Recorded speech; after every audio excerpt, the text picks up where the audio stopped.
Vamos abrir as nossas Bíblias em Neemias 7.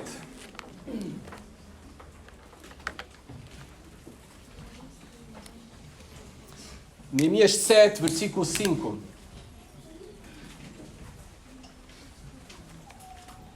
Iremos continuar onde ficamos no estudo da carta de Neemias há 2 domingos atrás. E temos agora uma leitura complicada pela frente.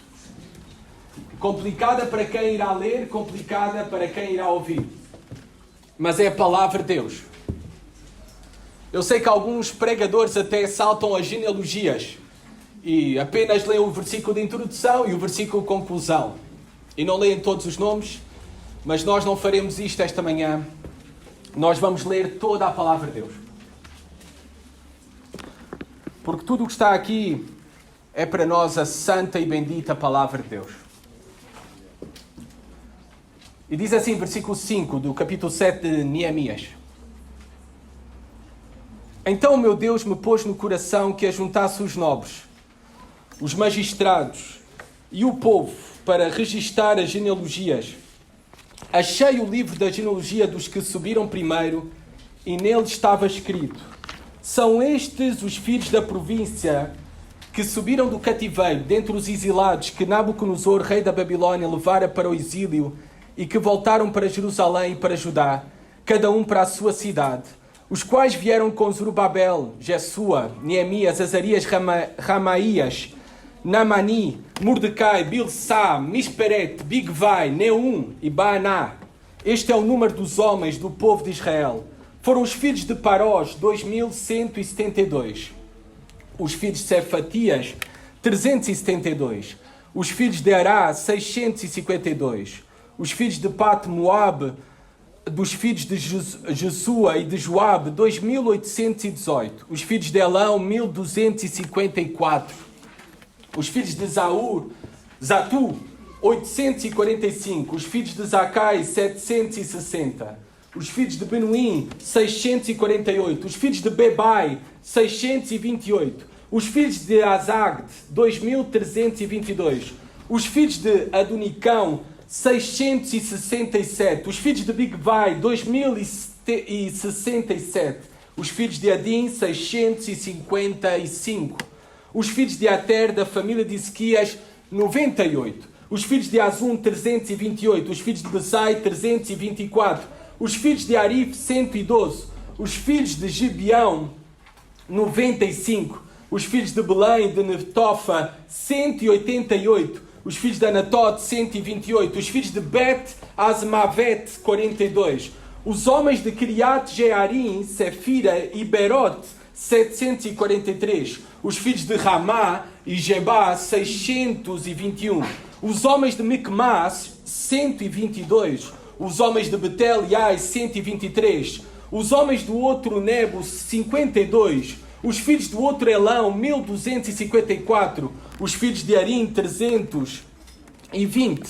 Os filhos de Jericó, 345. Os filhos de Lod, Adi e Ono, 721. Os filhos de Senaá, 3.930. Os sacerdotes, os filhos de Jedaías, da casa de Jesua, 973. Os filhos de Emir, 1052. Os filhos de Passur, 1247. Os filhos de Arim, 1017. Os levitas, os filhos de Jesua, de Cadamiel, dos filhos de Odeva, 74. Os cantores, os filhos de Asaf, 148. Os porteiros, os filhos de Salum, os filhos de Ater, os filhos de Talmon, os filhos de Acub, os filhos de Atita, os filhos de Subai, 138. Os servidores do templo, os filhos de Zia, os filhos de Assufa, os filhos de Tabaote, os filhos de Queros, os filhos de Sia, os filhos de Padom, os filhos de Lebana, os filhos de Agaba, os filhos de Salmai, os filhos de Anã, os filhos de Gidel, os filhos de Gaar, os filhos de Reaías, os filhos de Rezim, os filhos de Necoda, os filhos de Gazão, os filhos de Uza, os filhos de Passeia, os filhos de Bezai, os filhos de Menoim, os filhos de Nefusesim, os filhos de Bakbuk, os filhos de Acufa, os filhos de Arur, os filhos de Baslite, os filhos de Meida, os filhos de Arza, os filhos de Barcos, os filhos de Cícera, os filhos de Tama, os filhos de Nessias, os filhos de Atifa, os filhos dos servos de Salomão, os filhos de Sutai, os filhos de Suferet, os filhos de Périda, os filhos de Jalá, os filhos de Darcon, os filhos de Gidel, os filhos de Cefatias, os filhos de Atil, os filhos de Poqueret, Azabaim e os filhos de Amon, todos os servidores do templo, e os filhos dos servos de Salomão, 392. Estamos quase, está bem? Vamos respirar e vamos prosseguir na leitura. Os seguintes subiram de Tel-Malá, Tel-Arsa, Querub, Adom e Imer, porém não puderam provar que as suas famílias e a sua linhagem eram de Israel. Os filhos de Delaías, os filhos de Tobias, os filhos de Necoda, 642, dos sacerdotes, os filhos de Abaías, os filhos de Cós, os filhos de Barzilai, o qual se casou com uma das filhas de Barzilai, o Gileadita, e que foi chamado pelo nome dele. Estes procuraram o seu registro nos livros genealógicos, porém o não acharam, pelo que foram tidos por imundos para o sacerdócio. O governador lhes disse que não comessem das coisas sagradas, até que se levantasse um sacerdote com Urim e Tumim. Toda esta congregação junta foi de 42.360, afora os seus servos e as suas servas, que foram 7.337, e tinham 245 cantores e cantoras, os seus cavalos 736, os seus mulos 245, camelos 435, jumentos 6.720. Alguns dos cabeças das famílias contribuíram para a obra. O governador deu para o tesouro em ouro 1000 dáricos, 50 bacias e 530 vestes sacerdotais. E alguns mais dos cabeças das famílias deram para o tesouro da obra em ouro 20.000 dáricos e em prata 2.200 arretais. O que deu o restante do povo foi em ouro 20.000 dáricos e 2.000 arretais em prata e 67 vestes sacerdotais. Os sacerdotes, os levitas, os porteiros, os cantores, alguns do povo, os servidores do templo e todo Israel habitavam nas suas cidades. Fiquem comigo, tá bom? Fiquem comigo. Só para fazer um pouco de barulho, que eu sei que a leitura foi pesada. Leitura de genealogia. Estamos aqui após a conclusão dos muros de Jerusalém, nos épicos 52 dias. Menos de 2 meses, todos os muros ao redor da cidade de Jerusalém foram restaurados. Acabamos de ler o registro dos moradores de Jerusalém. Aqui ficaram registados para nós aqueles que saíram do exílio e tomaram posse de novo da sua cidade, da cidade sagrada e das suas cidades, Jerusalém e demais. Neemias, como excelente administrador que era, estabeleceu um plano para repovoar Jerusalém, e somente com aqueles que conseguissem provar a origem judaica. Por isso nós temos este plano aqui descrito, organizado como bom administrador, ao detalhe, com o registro da genealogia para comprovação do seu passaporte, se de facto eram israelitas, os habitantes moradores daquela cidade, eram judeus. A tarefa de reconstruir os muros de Jerusalém em 52 dias, menos de 2 meses, não se compara com esta nova tarefa que Neemias ainda tem nas suas mãos. Esta próxima fase é a restauração da identidade de um povo. Esta próxima fase, que nós vamos ver daqui para a frente do livro, é a restauração de um crescimento de um povo, mas um crescimento não a qualquer preço, mas um crescimento que se requeria saudável e espiritual. É o crescimento do coração das pessoas.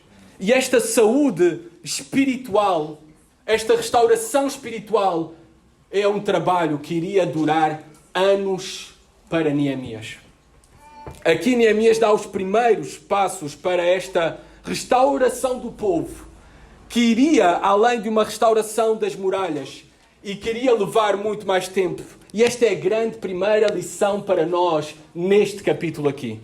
É sempre muito mais fácil mover pedras do que pessoas. É sempre muito mais rápido construir um edifício que edificar uma igreja, uma família, um grupo de pessoas saudáveis, espirituais.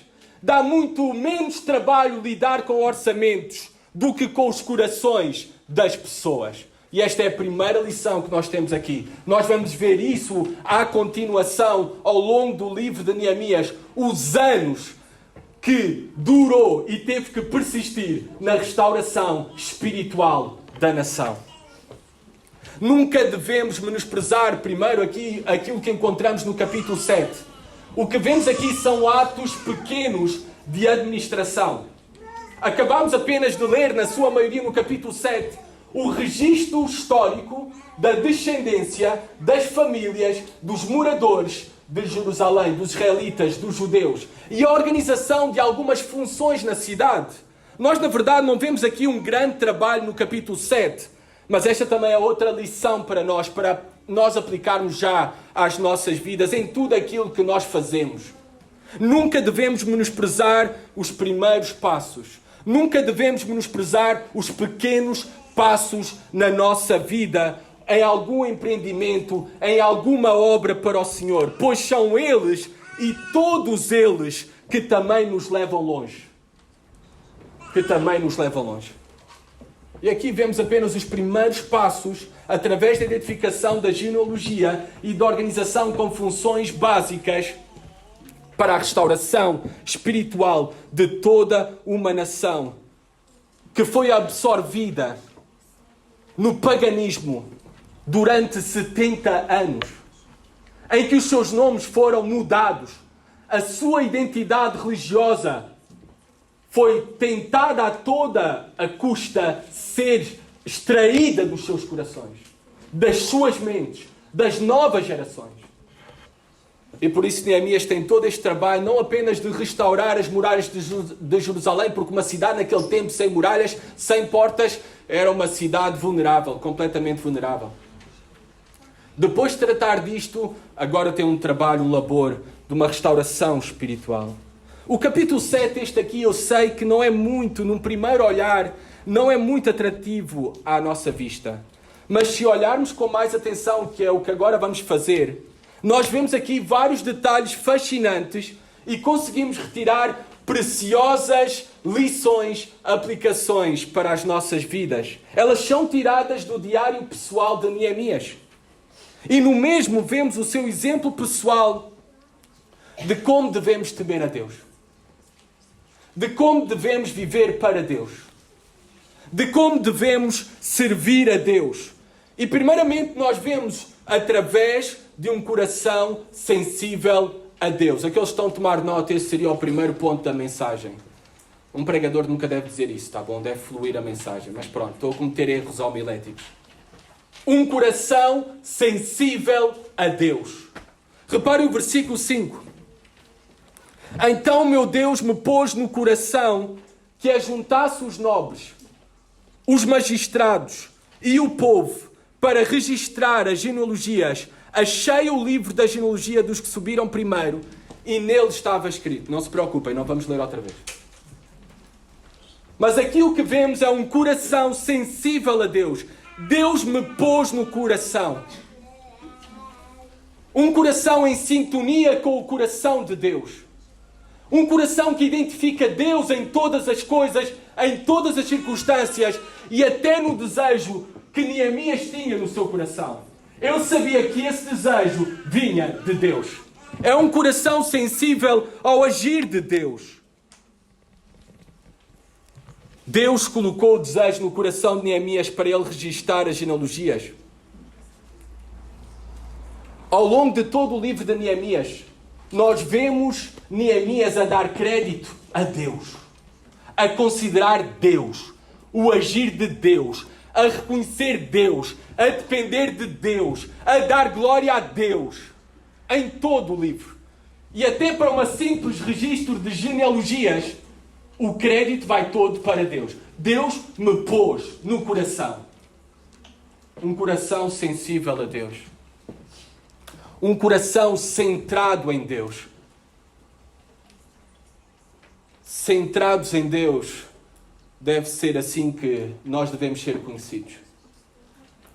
centrados em Deus em todas as coisas, deve ser assim que nós devemos viver.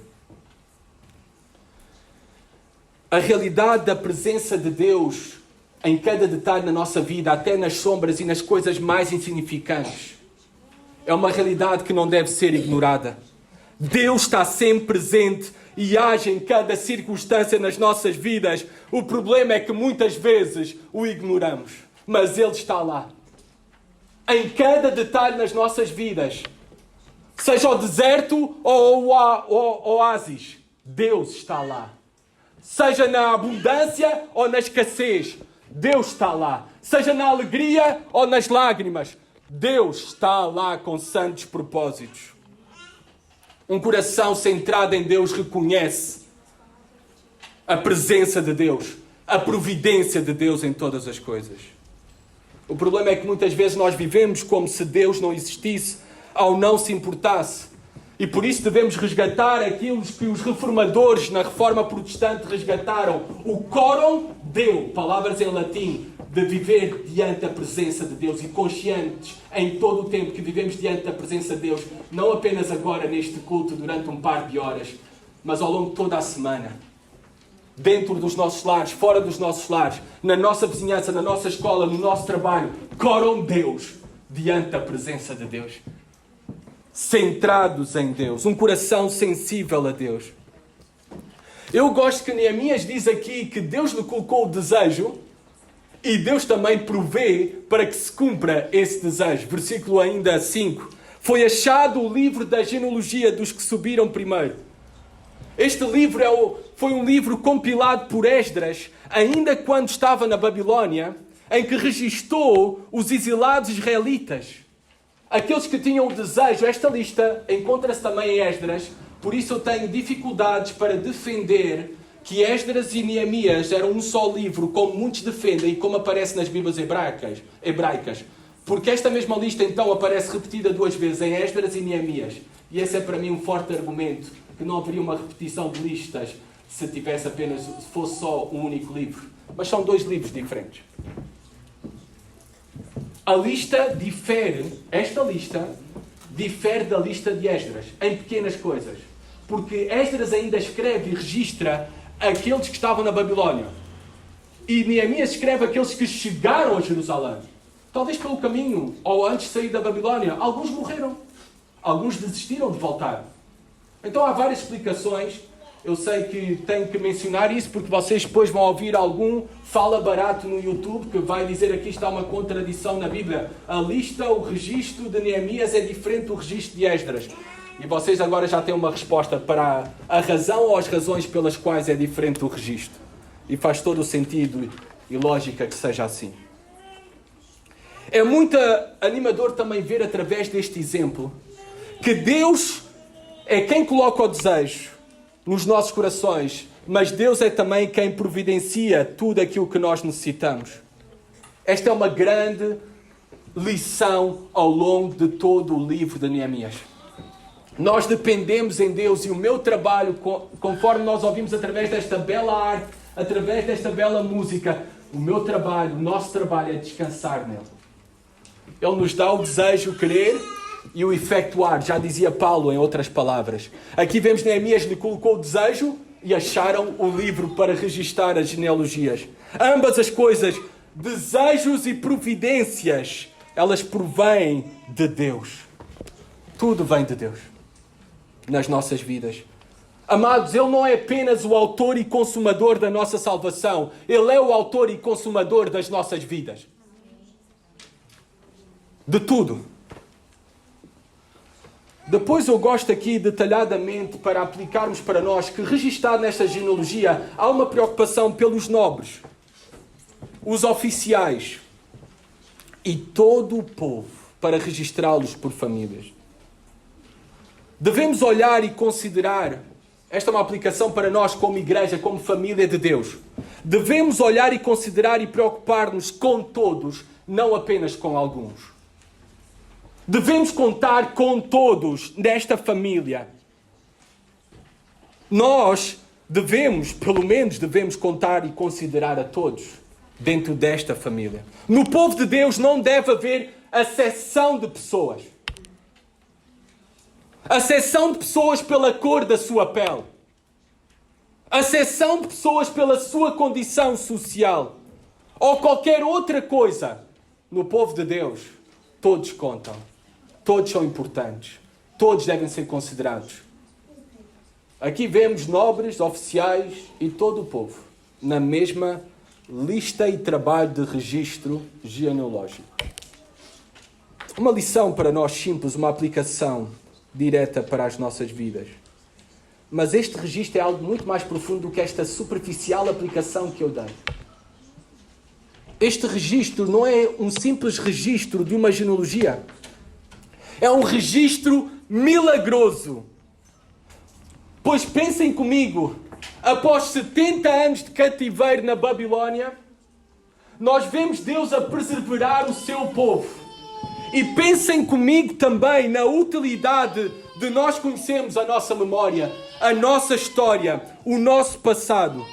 Como é que vocês acham que um povo, como o povo judeu, preservou a sua identidade, a sua cultura, a sua religião e garantiu a sua sobrevivência desde o ano 70 depois de Cristo até ao dia 14 de maio de 1948 e até aos dias de hoje, em que estiveram dispersos até 14 de maio de 1948 pelas nações, estiveram debaixo de intensa perseguição por vários impérios e ameaçados por poderosos inimigos, o último, Hitler.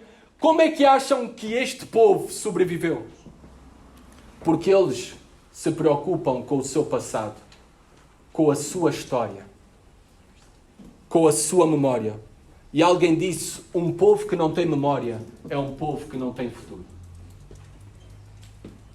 Um povo que não tem memória é um povo que não tem futuro.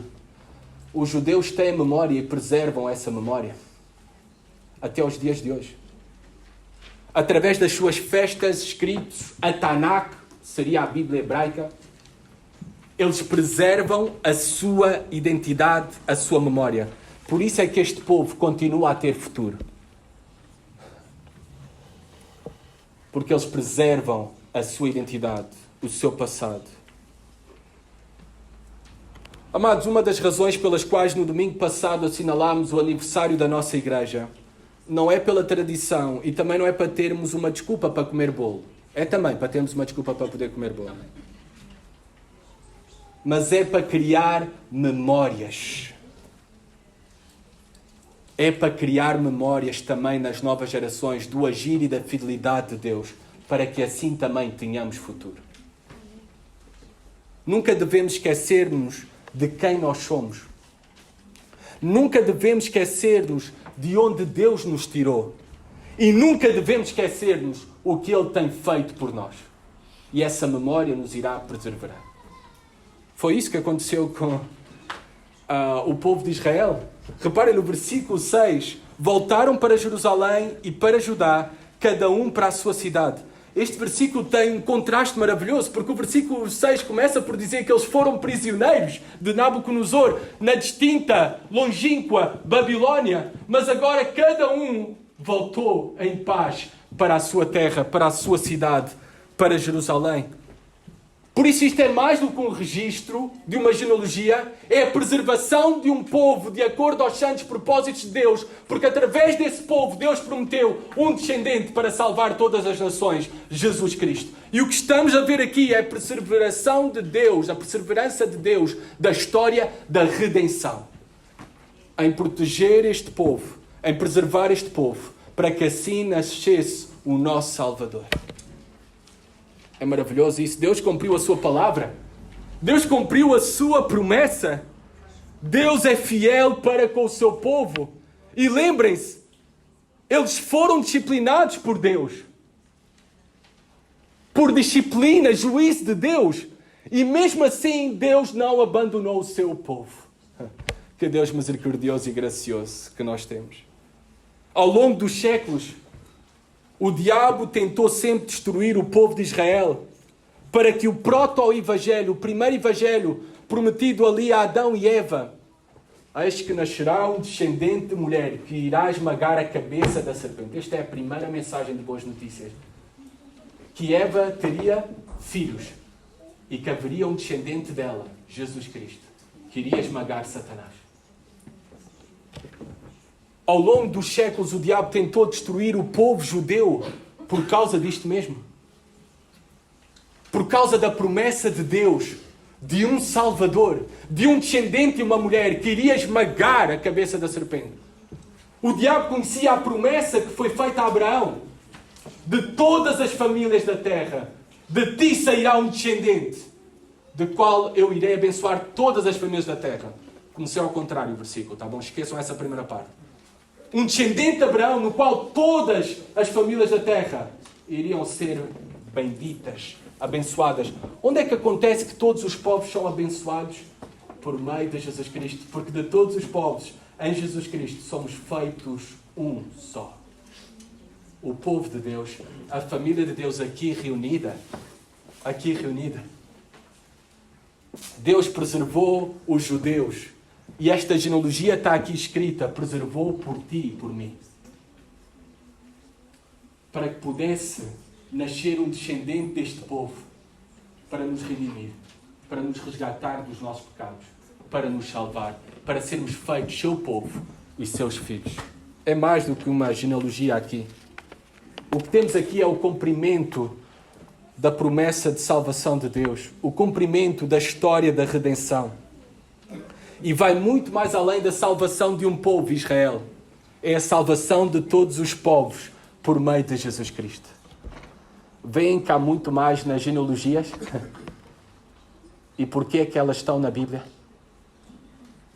Mas não apenas centrados em Deus com um coração sensível a Deus, ao agir de Deus, ao cumprimento das promessas de Deus, como vemos aqui nesses primeiros versículos, mas também um coração zeloso pela vontade de Deus. Do versículo 61 a 69, nós vemos que alguns homens não conseguiram comprovar a sua genealogia. Especificamente, alguns não conseguiram comprovar que eram da linhagem de Levi. E vocês sabem que só os levitas da tribo de Levi podiam servir como levitas e como sacerdotes. E alguns homens não puderam comprovar a sua genealogia. E o que é que aprendemos aqui? Reparem qual foi a decisão de Neemias. Versículo 65. O governador lhes disse que não comessem das coisas sagradas. As coisas estavam separadas para os sacerdotes. Porque eles recebiam provisão do povo para se consagrarem totalmente ao serviço à obra de Deus no templo. Mas estes que não encontraram o seu registro nos livros genealógicos foram tidos por imundos, impuros, inadequados para o sacerdócio. E o governador, Neemias, lhes disse que não comessem das coisas sagradas até que se levantasse um sacerdote com Urim e Tumim. Vemos aqui Neemias a determinar o impedimento de alguns homens de servir como sacerdotes, devido a não terem o registro da sua genealogia.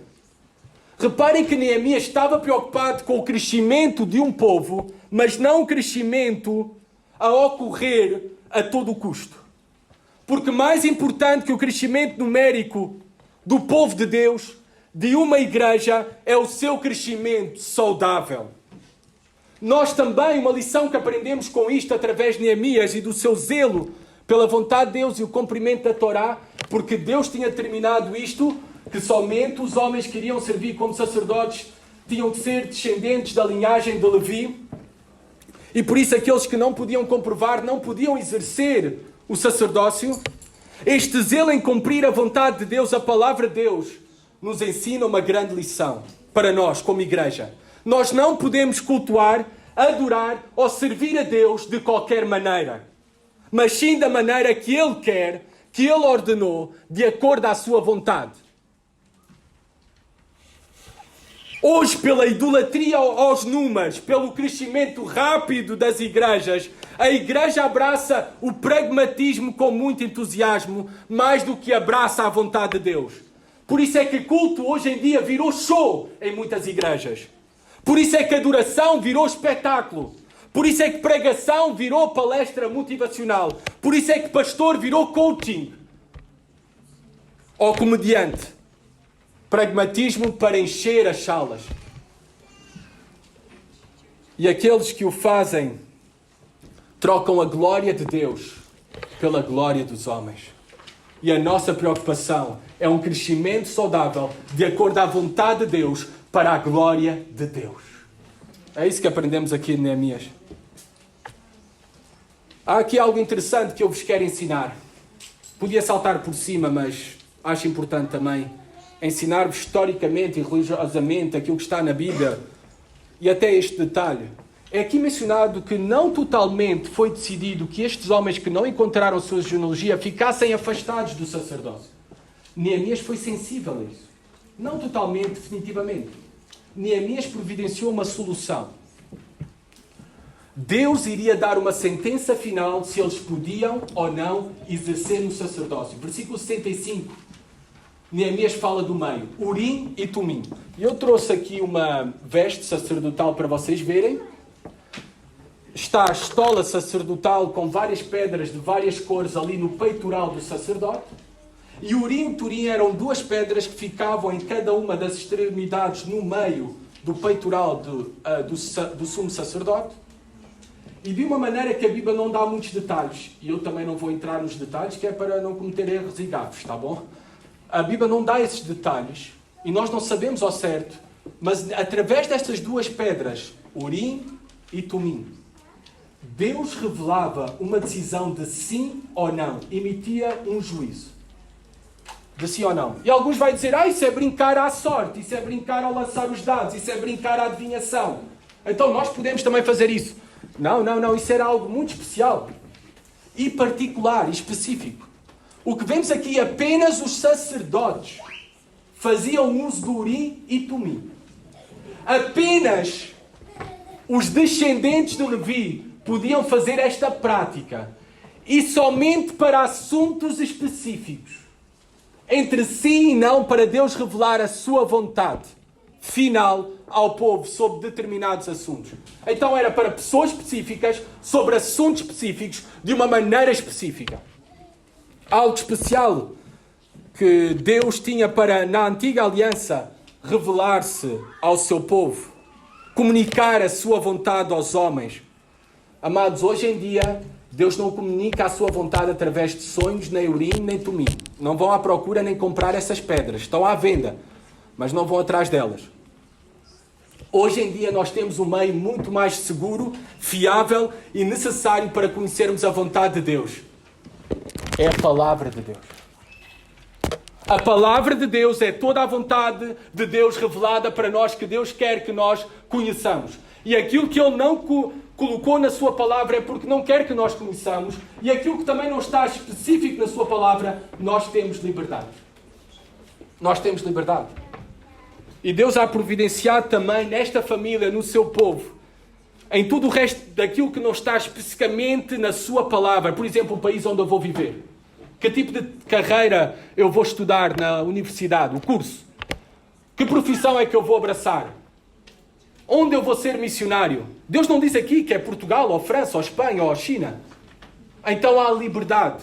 Essa liberdade é conduzida através da oração e dependência do Senhor. Através de conselheiros. Através da igreja, que é a autoridade espiritual sobre as nossas vidas. Através do bom discernimento que Deus também nos dá por meio de conhecermos mais e mais a sua vontade e os seus princípios para aplicarmos à sua vida. Amados, tenham muito cuidado. Ainda que Deus, obviamente, Ele abre portas, Ele fecha portas, isso faz parte da sua providência. Mas nós nunca podemos descansar uma decisão por portas abertas, porque o diabo também abre portas. E às vezes as portas se mantêm fechadas na tua vida porque Deus quer que tu ganhes paciência e perseverança na dependência nele. Não quer dizer que não é da vontade de Deus. Também nunca digas, eu tive paz para tomar esta decisão, ou eu não tive paz. Porque ter paz pode ser o teu coração e o meu, que é enganoso e perverso, um sinal de teimosia. E a falta de paz no teu coração pode ser apenas medo. E não quer dizer que não é a vontade do Senhor. A vontade do Senhor para nós está na sua palavra. Tudo o resto não devemos fundamentar uma decisão. Depois há coisas que devemos ser sensíveis ao agir de Deus. Portas abertas, portas fechadas, buscar conselho, buscar a igreja, os irmãos, oração, e Deus depois vai confirmar, não é? Eu já tenho tido a experiência de falar com alguns amigos meus, colegas meus. Eu não sei se estou no centro da vontade de Deus aqui neste país. Já tenho falado com missionários nessa situação e eu conheço muitos espalhados pelo mundo. Eu não sei se Deus não quer que eu vá para outro país. Eu disse, olha, eu também não sei. A única coisa que eu sei é que tu estás a fazer a vontade de Deus, porque a vontade de Deus revelada para ti e para mim é: ide e pregai o Evangelho a toda a criatura. E onde tu estás, se estás a fazer a vontade de Deus. Depois isto é apenas algo mais específico, onde tu irás viver. Mas já estás a fazer a vontade de Deus, onde tu estás. Continuando, nós já vimos, para ter uma vida centrada em Deus, nós temos de ter um coração sensível a Deus, um coração zeloso pela vontade de Deus. Por último, um coração disposto para contribuir para a obra de Deus. Versículos 70 a 73. Nós vemos aqui alguns dos cabeças das famílias que contribuíram para a obra. Aqui a obra é o templo de Deus. E fala aqui, o governador deu para o tesouro, e vemos tudo ali. Sabem quem é este governador? É o mesmo do versículo 65, é Neemias. É o líder. Um líder deve ser o modelo e exemplo em tudo. Se um líder não o fizer, se um líder não estiver motivado, se ele não der o primeiro passo, dificilmente os outros o farão. E esta é uma lição para todos nós como pais, maridos, líderes dos nossos lares e líderes aqui na igreja. O líder deve ser o primeiro modelo, exemplo em tudo, a dar o passo. E nunca deve pedir nada aos outros que ele não faça primeiro. É isso que vemos através deste princípio de Neemias. Também outra coisa que vemos é que vários de todo o povo, ricos e pobres, nobres, oficiais e o resto do povo, contribuíram para a obra de Deus. Ricos e pobres, todos têm algo para dar para a obra de Deus, para o Senhor. E é um privilégio que todos podem participar. E os recursos da obra de Deus se fazem unicamente com o povo de Deus. Este lugar aqui mantém-se há 41 anos com ofertas de alguns daqueles que contribuem para a sua manutenção. Se não houvesse alguns a contribuírem regularmente, pronto deixaria de haver aqui neste local a igreja, não teríamos como pagar as contas. E seria afetado o impacto do testemunho do Evangelho nesta cidade.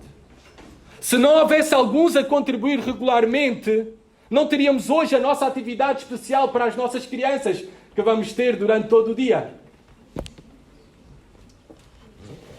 Nós falamos muito de educação gratuita, de saúde gratuita. O Estado não te dá nada, amigo. Amiga, o dinheiro do Estado é o teu dinheiro.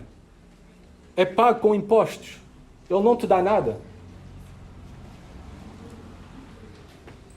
Para termos também 24 horas disponível, cuidado espiritual, aconselhamento, oração pelas nossas almas, ensino de qualidade na igreja, acesso a treinamentos, recursos e atividades para toda a família, é necessário que o povo de Deus possa contribuir com alegria, generosidade, com os seus dízimos e ofertas para a obra de Deus. É isto que vemos acontecer no povo de Deus. É isso que vemos acontecer aqui no capítulo 7. E que privilégio em podermos fazer, amados irmãos. Sermos parte da obra de Deus, que toca muitos e de muitas maneiras que muitas vezes vocês não veem nem nunca saberão. E que acontece constantemente. Um coração centrado em Deus é um coração que contribui também para a obra de Deus. Para que essa obra cresça, prospere e Deus seja glorificado entre as nações, nesta cidade. Versículo 73. Eu gosto como termina. Todo Israel habitavam nas suas cidades. Ao início nós lemos que eles foram expulsos das suas cidades, levados como prisioneiros. Mas termina aqui esta menção, todo Israel habitavam nas suas cidades. Vejam como terminaram. Pela graça, misericórdia, bondade e fidelidade de Deus, eles regressaram, passado mais de 70 anos, às suas cidades. Todos aqueles que assim o desejaram. Deus foi gracioso, bondoso e misericordioso para com o seu povo. Para com o seu povo. Para todos aqueles que têm a sua vida centrada nele. Um coração sensível a ele. Um coração zeloso para fazer a sua vontade. Um coração disposto para contribuir para a sua obra. Algumas aplicações finais, porque já ultrapassei o tempo. Que triste foi ver, não é? Nos toca profundamente. Que triste foi ver que pela falta de documentos para comprovar a sua linhagem da tribo de Levi, muitos não puderam servir no sacerdócio. Mas, amados, que alegria para nós, hoje, em sabermos que somos filhos de Deus, sacerdotes de Deus, não por um passaporte, mas por meio unicamente da obra de Jesus Cristo em nosso favor. Pela nossa união com Ele, nós fomos feitos povo de Deus, família de Deus. E na verdade até Pedro, o apóstolo Pedro diz, um povo de novos sacerdotes. 1 Pedro 2,9. Vós sois sacerdócio real, nação santa, povo de propriedade exclusiva de Deus, a fim de proclamar as virtudes daquele que vos chamou das trevas para a sua maravilhosa luz. Unicamente pela obra de Cristo e pela nossa fé em Jesus Cristo como nosso Senhor e Salvador, nós podemos ir a Deus, ser aceitos por Deus e o servirmos como sacerdotes. Que alegria! Não mais por passaporte, mas por Cristo unicamente. Nós vemos aqui também, e quero reforçar e voltar a falar, que Deus falava e revelava a sua vontade pelo Urim ou Tumim. Mas agora já não necessitamos mais do Urim ou Tumim. Nós temos algo muito maior, melhor e maior. É como comparar, desejar comunicarmos com sinais de fumo do que comunicarmos com smartphones. Não tem comparação. Hoje em dia nós temos algo muito maior e melhor. Deus agora nos comunica, fala connosco por meio do seu Filho. Perfeitamente através do seu Filho. É isso que nos diz o autor aos Hebreus. Nos tem falado através do seu Filho Jesus Cristo. Através das palavras do seu Filho. Através do Espírito do seu Filho. Nós temos a sua palavra. E Ele nos fala por meio dela. E quem tem o Filho tem a vida. Quem não tem o Filho de Deus não tem a vida. Não tem a vida.